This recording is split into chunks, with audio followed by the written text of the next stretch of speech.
Di dalam nama Tuhan Yesus berkata-kata, Shalom semuanya, mari kita belajar apologetika untuk kemuliaan nama Tuhan Yesus, bukan diri sendiri. Saya bisa salah, Anda bisa salah, tapi firman Tuhan tidak mungkin salah. Nah, di video kali ini saya mau bikin video dengan judul Rahasia Penyingkapan Predestinasi. Predestinasi. Nah, yang harus saya tegaskan di sini, predestinasi yang saya paparkan bukan predestinasi yang diimani oleh aliran Calvinis, bukan ya, karena saya juga bukan dari gereja berlatar belakang aliran Calvinis. Nah, itu harus saya tegaskan. Jadi mungkin yang saya paparkan ini bisa jauh berbeda dengan pemaparan dari aliran Calvinis. Oke ya. Nah, kita mulai saja. Menurut pemahaman Calvinis, mungkin kita sudah tahu bersama ya, kalau bagi pandangan Calvinis, pemilihan Tuhan itu semuanya adalah murni kedaulatan Tuhan ya. Jadi ada yang selamat dan tidak selamat ya, itu semua adalah kedaulatan Tuhan. Bagi pandangan Calvinis itu kedaulatan Tuhan. Itu singkatnya, mungkin lebih detailnya ya kalian mesti pelajari sendiri dengan doktrin Calvinis. Tapi yang saya mau paparkan di sini adalah bagaimana Tuhan memilih manusia atau orang pilihannya. Nah, tentu saja kalau bagi saya harus mencari tahu itu dari Alkitab. Gimana sih Tuhan bisa memilih seseorang itu? Ternyata kita bisa menemukan salah satu contohnya adalah di 1 Samuel 16 ya. Ayat 6 sampai 7. Ketika saat itu Raja Saul berbuat kesalahan di mata Tuhan, lalu Tuhan akan mencari raja pengganti dari Saul ini. Dan Samuel ditunjuk oleh Tuhan pergi ke rumah seorang bernama Isai. Lalu dari anaknya nanti akan diurapi untuk menjadi raja. Nah, ketika anak-anak Isai dikumpulkan, lalu Samuel melihat ada Eliab, salah satu dari anak Isai ini ya. Ketika mereka itu masuk dan Samuel melihat Eliab, lalu dipikirnya, sungguh di hadapan Tuhan berdiri sekarang berdiri yang diurapinya. Tetapi berfirmanlah Tuhan kepada Samuel, janganlah pandang parasnya atau perawakannya yang tinggi, sebab aku telah menolaknya. Bukan yang dilihat manusia, yang dilihat Allah. Manusia melihat apa yang di depan mata, tetapi Tuhan melihat hati. Mungkin kalau kita tetap di konteks ini adalah konteks dalam pemilihan Raja Daud ya, akhirnya Daud dipilih ya. Saat Daud dipilih, Daud ini belum ada pengalaman apa-apa. Saat Daud dipilih, Daud ini belum mengalahkan Goliat, bahkan belum jadi prajurit. Daud statusnya hanya sebagai, kerjaannya tuh hanya orang biasa, hanya mengembalakan kambing domba yang cuma 1-2 ekor ya. Yang mungkin bagi bapaknya sendiri tidak dipandang si Daud, karena dia tidak diajak untuk ke pesta itu, ke pertemuan itu. Tetapi Tuhan tetap memilih Daud. Nah, inilah rahasia bagaimana Tuhan memilih. Tuhan melihat hati. Ternyata Tuhan melihat hati. Mungkin manusia bisa melihat parasnya, manusia bisa melihat jabatan seseorang, manusia bisa melihat sikap-sikap di luarnya, sikap manisnya, tutur katanya yang halus. Tapi Tuhan jauh melihat itu semua. Tuhan melihat hati. Ini yang manusia tidak bisa lihat. Tuhan melihat hati. Ya. Oleh karena itu, Alkitab mengatakan, kita buka di Amsal ya. Amsal 4 ayat 2. Amsal 4 ayat 23. Amsal 4 ayat 23. Jagalah hatimu dengan segala kewaspadaan, karena dari situlah terpancar kehidupan. Jadi firman Tuhan mengatakan dengan jelas ya, melalui pengamsal ini ya, yang memberikan amsal hikmat ini ya. Jagalah hatimu. Jadi masih di dalam kendali kita. Jagalah hatimu dengan segala kewaspadaan, karena dari situlah terpancar kehidupan. Kenapa? Karena Tuhan melihat hati. Kembali lagi, Tuhan itu melihat hati. Nah, kita buka lagi ke predestinasi Tuhan ya. Kita buka pemilihan Tuhan ya. Kita buka ke Roma 9 ayat 10. Roma 9 ayat 10 sampai 18 kita baca ya. Roma 9 ayat 10. Tetapi bukan hanya itu saja. Lebih terang lagi ialah Ribkah yang mengandung dari 2 orang, yaitu dari Ishak bapa leluhur kita. Sebab waktu anak-anak itu belum dilahirkan dan belum melakukan yang baik atau yang jahat, ya. Jadi ketika Ribka mengandung Esau dan Yakub, saat itu waktu masih di dalam kandungan, belum melakukan apa yang baik dan jahat, supaya rencana Allah tentang pemilihannya diteguhkan, bukan berdasarkan perbuatan tetapi berdasarkan panggilannya. Betul, amin. Saat itu Tuhan memilih di dalam kandungannya, bukan karena mereka sudah melakukan perbuatan apapun, itu semua hanya belas kasihan Tuhan. Tetapi ya, di bawahnya kita baca lagi ya, dikatakannya kepada Ribka, anak yang tua akan menjadi hamba anak yang muda. Jadi dari sejak kandungan, Yakub pun sudah dipilih oleh Tuhan. Ya, bahkan sebelum Yakub melakukan apapun, sebelum Esau melakukan apapun. Tapi apakah Tuhan tidak adil dalam pemilihan itu? Kita buka lagi bawah berikutnya ya. Ayat 13. Seperti ada tertulis, aku mengasihi Yakub tetapi membenci Esau. Jika demikian, apakah hendak kita katakan, apakah Allah tidak adil? Mustahil. Nah, banyak orang bingung dengan ayat ini ya. Mengapa kok Tuhan memilih Yakub dibandingkan Esau? Bahkan sejak di dalam kandungan. Ya, inilah di mana Tuhan memiliki kuasa. Tuhan bisa melihat jauh ke depan. Mata Tuhan bisa melihat jauh ke depan, menembus ruang dan waktu. Bahkan sebelum anak ini lahir, Tuhan sudah tahu hatinya seperti apa. Hatinya seperti apa hatinya Yakub, seperti apa hatinya Esau. Tuhan sudah tahu, sudah jauh melihatnya. Dan hal ini terbukti. Bagaimana hatinya Esau ketika dia menjadi dewasa. Dia menganggap remeh hak kesulungan itu. Dia tukarkan hak kesulungan itu dengan semangkuk kacang merah yang murah. Ya. Lalu Yakub juga mencari pasangan dari luar, pasangan dari bangsa-bangsa Kanaan yang dilarang oleh keluarganya, yang menyakitkan hati Ishak dan Ribka. Dan ketika Esau ditipu oleh Yakub memang menipu Esau, tapi ketika Esau ditipu oleh Yakub, Esau mengatakan, pada hari waktu bapaknya meninggal, Ishak meninggal, dia akan membunuh si Yakub. Padahal bapaknya masih hidup, tapi dibilang waktu jauh sudah meninggal, nanti dia akan bunuh Yakub. Nah, kita di situ kita bisa melihat hati dari si Esau. Ternyata pemilihan Tuhan itu tidak salah. Meskipun Yakub dan Esau belum lahir, tapi Tuhan sudah bisa jauh melihat ke depan bagaimana hati orang ini. Tuhan bisa melihat hati jauh ke depan. Bahkan mungkin sebelum dunia dijadikan pun Tuhan sudah tahu hari-hari kita pada hari ini. Tuhan sudah tahu hati kita pada hari ini. Ya. Ayat 15, sebab ia berfirman kepada Musa, aku akan menaruh belas kasihan kepada siapa aku mau menaruh belas kasihan, dan aku akan bermurah hati kepada siapa aku mau bermurah hati. Jadi hal itu tidak bergantung pada kehendak orang atau usaha orang, tetapi kepada kemurahan hati Allah. Betul. Kita harus ingat itu semua adalah kemurahan hati Allah. Tapi Tuhan tidak asal-asalan dalam memilih. Tuhan bisa melihat jauh ke depan. Bahkan apa yang belum dilihat oleh manusia. Tuhan bisa tahu hatinya manusia. Bahkan sebelum orang itu melakukan apapun. Sebab kitab suci berkata kepada Firaun, itulah sebabnya aku membangkitkan engkau, yaitu supaya aku memperlihatkan kuasaku di dalam engkau, dan supaya namaku dimasyhurkan di seluruh bumi. Ya, memang ada ayat Alkitab yang mengatakan hati Firaun memang dikeraskan oleh Tuhan. Tuhan memang mengeraskan hati Firaun. Ya.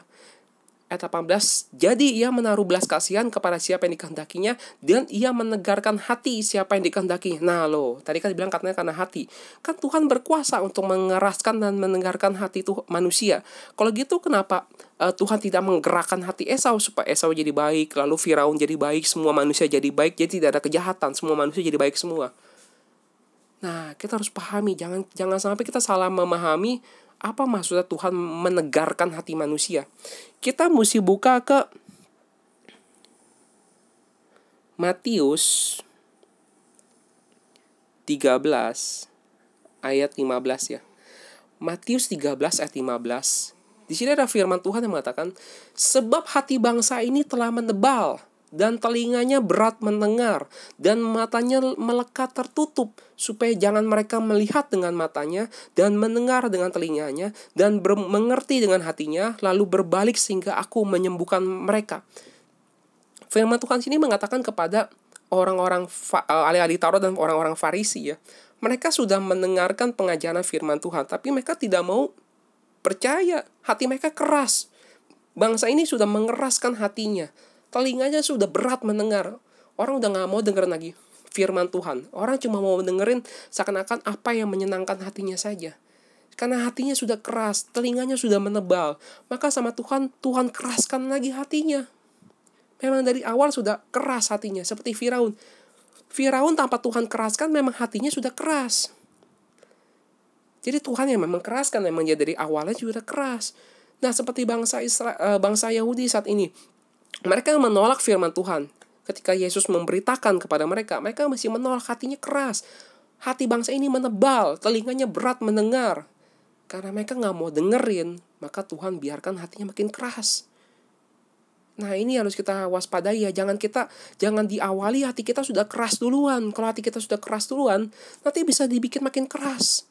Maka kalau kita buka ke ayat 11 ya. Jawab Yesus, kepadamu diberi karunia untuk mengetahui rahasia kerajaan sorga, tetapi kepada mereka tidak.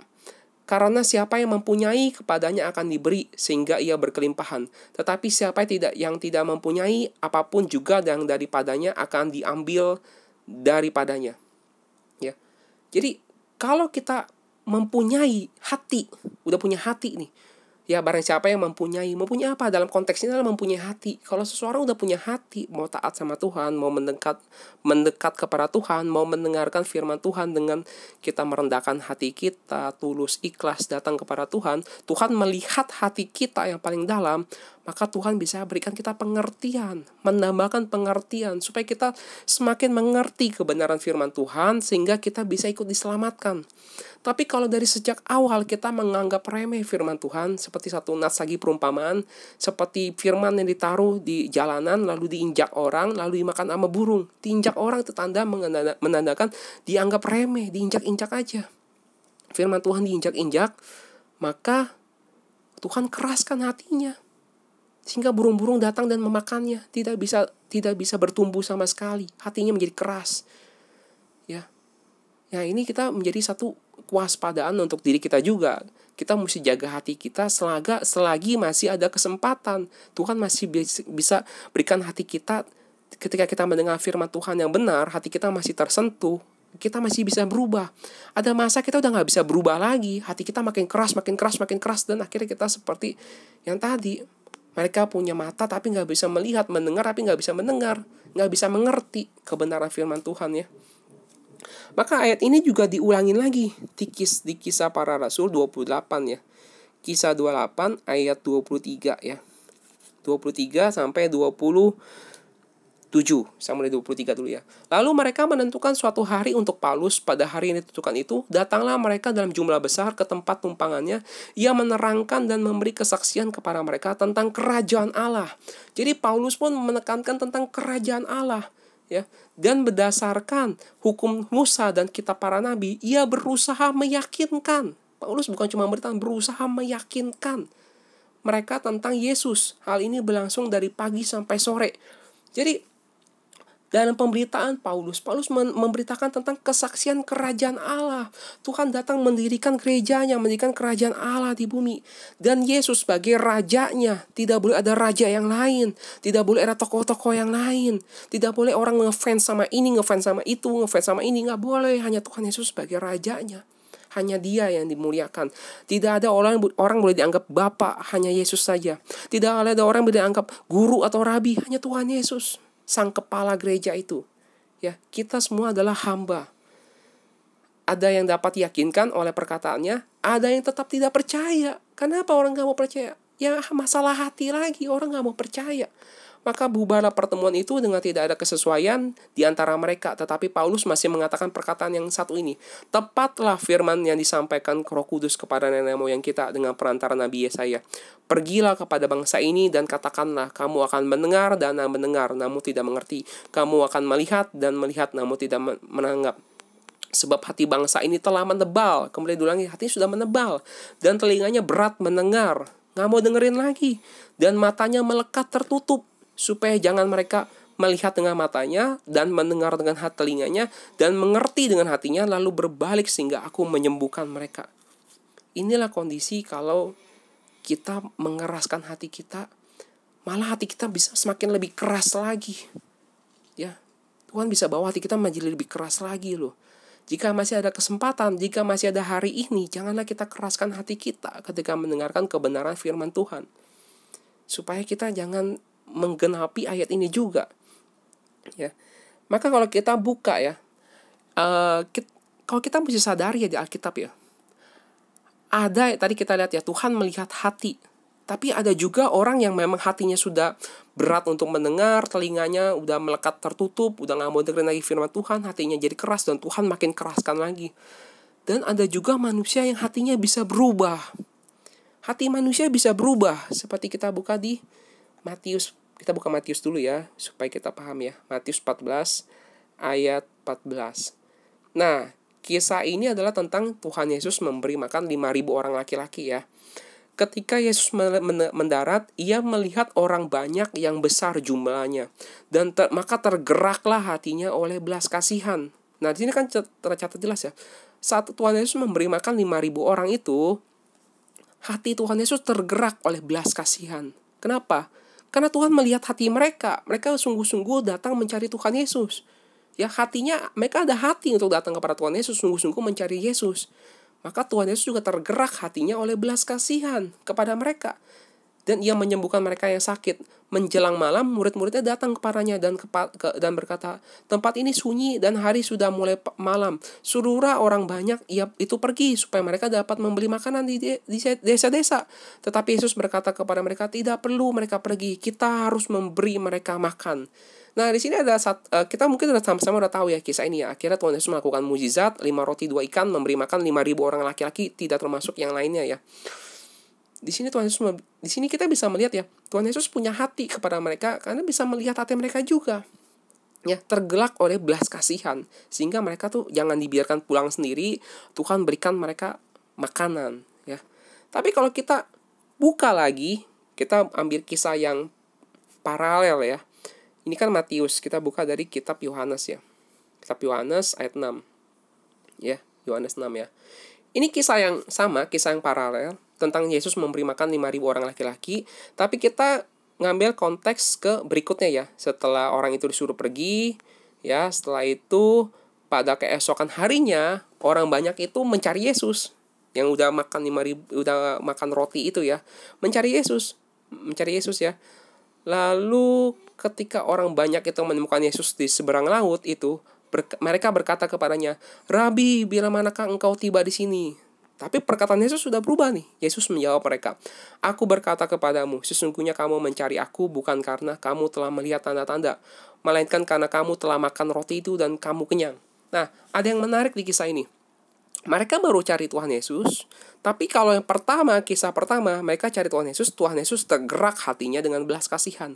Tetapi di kisah ini, mereka langsung ditembak, ibaratnya ditembak oleh Tuhan Yesus ya.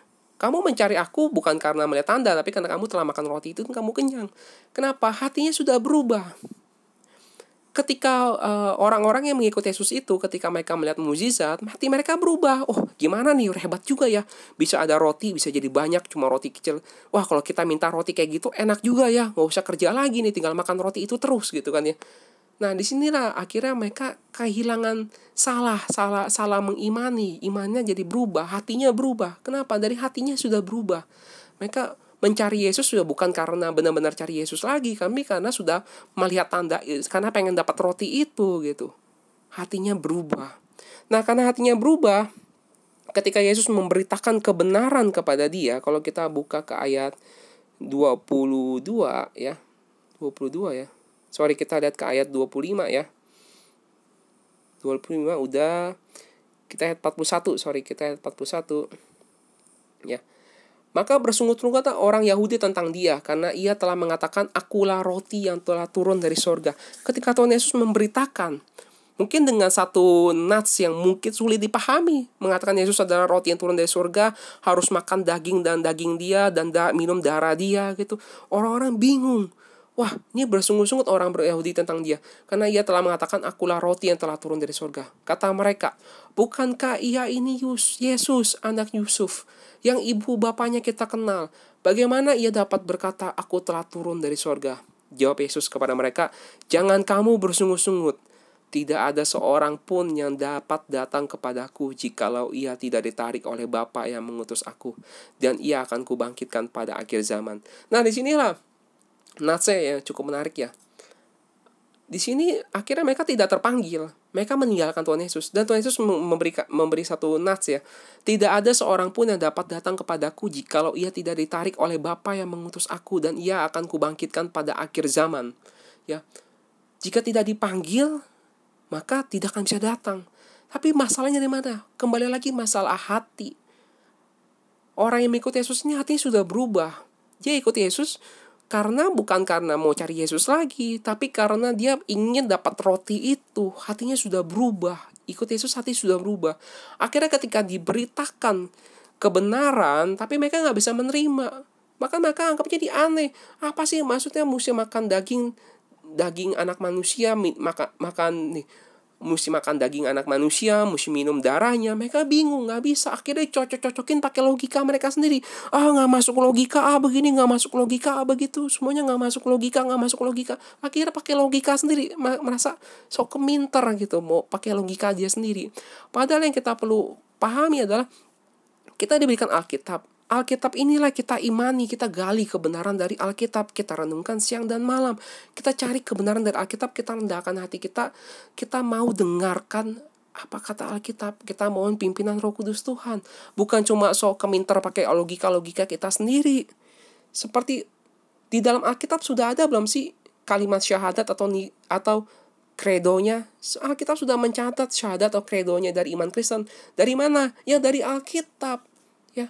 Di dalam Alkitab sudah jelas, satu tubuh dan satu roh. Sebagaimana kamu telah dipanggil kepada satu pengharapan yang terkandung dalam panggilanmu, satu Tuhan, satu iman, satu baptisan. Ini pengenalan kita penting, satu roh. Roh Yesus ya Roh Kudus. Kalau orang bilang Roh Kudus bukan Roh Yesus, maka Roh Yesus roh siapa? Kalau kita bilang ada dua roh, maka berani melawan ayat ini kah? Ayat ini jelas-jelas mengatakan satu roh. Hanya ada satu roh, Allah itu roh. Roh Allah tidak terbatas oleh ruang dan waktu. Dia bisa berada dimanapun dan kapanpun dalam waktu bersamaan. Ketika Yesus berada di bumi, Allah juga bertahta dalam kerajaan sorga. Sebab Allah tidak terbatas oleh ruang dan waktu. Ketika Yesus terangkat ke sorga, Yesus mencurahkan Roh Kudus untuk tinggal dalam hati kita. Itu juga adalah menjelaskan Tuhan yang tidak terbatas oleh ruang dan waktu. Tuhan bisa berada dimanapun dan kapanpun dalam waktu bersamaan. Tetapi tetap hanya ada satu roh. Kita harus memahami hal itu. Satu Tuhan, satu iman, dan satu baptisan. Satu Allah, ingat ya, satu Allah dan Bapa dari semua. Allah itu adalah Bapa dari semua. Kalau kita mengimani Yesus adalah Allah, artinya Yesus adalah Bapa dari semua itu juga. Ya, Yesus adalah gambaran Allah yang kelihatan. Dia berada di bumi, dia kelihatan. Tapi di waktu bersamaan dia juga bertahta dalam kerajaan sorga. Sebagai the invisible God, Allah yang tidak kelihatan. Satu Allah dan Bapa dari semua, Allah yang di atas semua dan oleh semua dan di dalam semua. Itulah kita mengenal, inilah syahadat atau kredonya iman Kristen yang di dalam Alkitab. Ini jelas tercatat di Alkitab. Satu tubuh, satu roh, satu Tuhan, satu iman, satu baptisan, satu Allah dan Bapa dari semua. Allah yang di atas semua dan oleh semua dan di dalam semua. Ya. Satu Tuhan, satu iman, satu baptisan, satu iman, satu pengajaran. Nggak boleh pecah-pecah lagi, nggak boleh pecah-pecah denominasi lagi, harus satu pengajaran, satu iman yang sama, dan satu baptisan. Baptisannya apa? Kita buka di Kisah Para Rasul 2 ayat 38. Jawab Petrus kepada mereka, bertobatlah dan hendaklah kamu masing-masing memberi dirimu dibaptis dalam nama Yesus Kristus untuk pengampunan dosamu, maka kamu akan menerima karunia Roh Kudus. Dibaptis dalam nama Yesus Kristus. Dan kalau kita buka semua peristiwa pembaptisan di dalam Kisah Para Rasul, semua dibaptis di dalam nama Yesus. Mengapa? Karena nama Yesus adalah nama di atas segala nama. Nama Yesus adalah nama penyingkapan rahasia dari nama Bapa, Anak, dan Roh Kudus. Nama Bapa, Anak, dan Roh Kudus itu adalah Yesus. Ya. Yesus adalah penyingkapan rahasia dari nama Bapa, nama Anak, dan nama Roh Kudus, yaitu Yesus. Yesus adalah nama Tuhan yang Tuhan tetapkan untuk diri dia sendiri. Nama di atas segala nama. King of the King, Lord of the Lords. The Jesus is the one and only true God. Hanya nama Yesus. Atau kita mau ganti baptisan ya dengan formulasi 3 nama tanpa menyebut nama. Ya, saya ulangi ya. Atau teman-teman mau pakai baptisan yang formulasi 3 nama tanpa menyebut nama. Tanpa menyebut nama. Ya silakan pilih. Kalau saya sudah mengenal namanya. Nama Bapa, nama Anak, dan nama Roh Kudus, itulah nama Yesus. Nama di atas segala nama. Tuhan menetapkan nama bagi diri dia sendiri. Itulah kebenaran Alkitab yang saya pahami. Ya. Dan kita harus bisa menerima ini. Kita jangan keraskan hati kita. Terimalah Alkitab apa adanya. Ya. Kita kembali lagi ya ke 2 Timotius 4. Bahkan ada orang yang awalnya sudah ikut Tuhan, ya, 2 Timotius 4 ayat 10. Awalnya sudah ikut Tuhan, tetapi hatinya bisa berubah. Kita mesti jagalah hati kita. Jangan sampai hati kita berubah. 2 Timotius 4 ayat 10. Karena Demas telah mencintai dunia ini dan meninggalkan aku. Ia telah berangkat ke Tesalonika, Kreskes, dan pergi ke Galatia, dan Titus ke Dalmatia. Ya, Demas sudah mencintai dunia ini. Ya. Kalau kita lihat, Demas itu termasuk rekan sekerja dari Paulus. Ikut bersama-sama dengan Paulus. Tetapi pada akhirnya, Demas berubah hatinya. Dia mencintai dunia ini. Dan kita harus menjaga hati kita dengan penuh kewaspadaan. Sebab apa? Tuhan melihat hati. Ingat ya, Tuhan melihat hati. Bahkan jauh sebelum kita melakukan segala sesuatu. Makanya jika hari ini kita ada kesempatan, kita harus menjaga hati kita. Nah, mungkin ada orang berkata, loh, Paulus kan dipilih. Ketika Paulus dipilih, Paulus masih jadi orang jahat. Betul, tapi kita buka dulu ya, Kisah 22 ya. Kisah 22 ayat 3. Ya, Kisah 22 ayat 3 sampai 4 ya. Di sini Paulus sedang menceritakan tentang masa lalu dia ya. Aku adalah orang Yahudi, lahir di Tarsus, di tanah Kilikia, tetapi dibesarkan di kota ini, dididik dengan teliti, di bawah pimpinan Gamaliel dalam hukum Taurat nenek moyang kita, sehingga aku menjadi seorang yang giat bekerja bagi Allah. Sama seperti kamu semua pada waktu ini. Jadi Paulus menceritakan, dulu ya, sebelum dia menjadi Kristen, dia dulu di dalam agama Yahudi dia seorang yang giat bekerja bagi Allah. Nah, ini yang berbeda. Ada diceritakan di Alkitab orang-orang Yahudi, orang-orang ahli Taurat dan orang Farisi yang ingin membinasakan umat Kristen, dilatar belakangi dari apa? Dari rasa iri hati. Iri hati terhadap umat Kristen yang berkembang. Mereka iri, mereka benci, ya. Tapi Paulus berbeda. Dia sebenarnya dari awal dia orang yang giat bagi Allah, tetapi pengertiannya salah. Dia tidak mengerti kebenaran. Walaupun sebenarnya hatinya ada kepada Allah, tapi dia tidak mengerti kebenaran. Akhirnya dia melakukan kejahatan, yaitu menganiaya jemaat. Ya.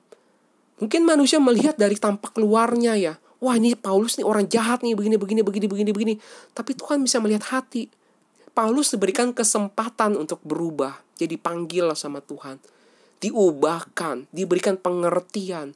Sehingga dia mengerti Tuhan yang benar, pengajaran yang benar, iman yang benar. Sehingga akhirnya Paulus diubahkan. Tetapi dia tetap bergiat bagi Tuhan. Ya, jika dahulu dia menganiaya pengikut-pengikut jalan Tuhan, ya, sekarang dia malah memberitakan firman Tuhan dan dia menderita penganiayaan. Inilah Paulus yang berubah. Tapi Tuhan tetap melihat hati dia. Maka kita jangan terlalu tersilau melihat hati, melihat tampak luar seseorang. Oh, ini gelarnya, gelar ini nih, gelar itu, gelar ini, gelar itu. Jangan kita silau dengan gelar seseorang. Tuhan melihat hati. Apakah orang dengan baca 1000 buku teologi, dia membuat dia jadi lebih pandai dari orang lain? Apakah jaminan ketika dia baca 1000 buku teologi sekalipun, dia jadi lebih ngerti Alkitab ketika dia baca 1000 buku teologi? Kembali lagi Tuhan melihat hati ya. Kita bisa melihat dari cara bicara dia dan kita bisa melihat isi hati dia. Ya. Mungkin sebagai ayat penutup ya, untuk renungan kita juga ya. Kita buka ke Ibrani 3 ayat 12 ya. 14 sampai 15. Waspadalah hai saudara-saudara, supaya di antara kamu jangan terdapat seorang yang hatinya jahat dan yang tidak percaya oleh karena ia murtad. Janganlah kita kembali murtad ya, dari Allah yang hidup. Jangan sampai murtad. Tetapi nasihatilah seorang akan yang lain setiap hari, selama masih ada dapat dikatakan hari ini. Jika masih ada hari ini, supaya jangan di antara kamu yang menjadi tegar hatinya karena tipu daya dosa. Ya. Kenapa dikatakan hari ini? Karena mungkin kita merasa bisa hidup nih. Kita bisa hidup 80 tahun lah, anggap kita hidup 80 tahun. Jangankan sampai kita 80 tahun. Mungkin tahun depan kalau hati kita sudah semakin keras, Tuhan keraskan lagi hati kita dan kita nggak bisa menemukan jalan kebenaran lagi. Hati kita sudah ikut sangat menebal, telinga kita udah terlalu berat mendengar. Sehingga hati kita makin dikeraskan, sehingga kita nggak bisa kembali. Karena dari hati kita sudah dikeraskan sama Tuhan. Jangan sampai. Kalau hari ini firman Tuhan masih bisa melunakkan hati kita, masih memanggil kita untuk bertobat, segeralah bertobat. Karena masih ada hari ini. Karena kita telah beroleh bagian dalam Kristus, asal saja kita teguh berpegang sampai pada akhirnya, pada keyakinan iman kita yang semula. Harus berpegang pada iman yang kuat, iman yang mula-mula. Tetapi apabila pernah dikatakan, pada hari ini jika kamu mendengar suaranya, janganlah keraskan hatimu seperti dalam kegeraman. Janganlah keraskan hati kita. Selagi masih ada kesempatan bagi kita untuk mengontrol hati kita sendiri. Kalau hati kita makin keras, dan Tuhan tidak mau panggil, Tuhan makin keras, biarkan hati kita mengeras, makin keras, dan kita nggak bisa balik lagi.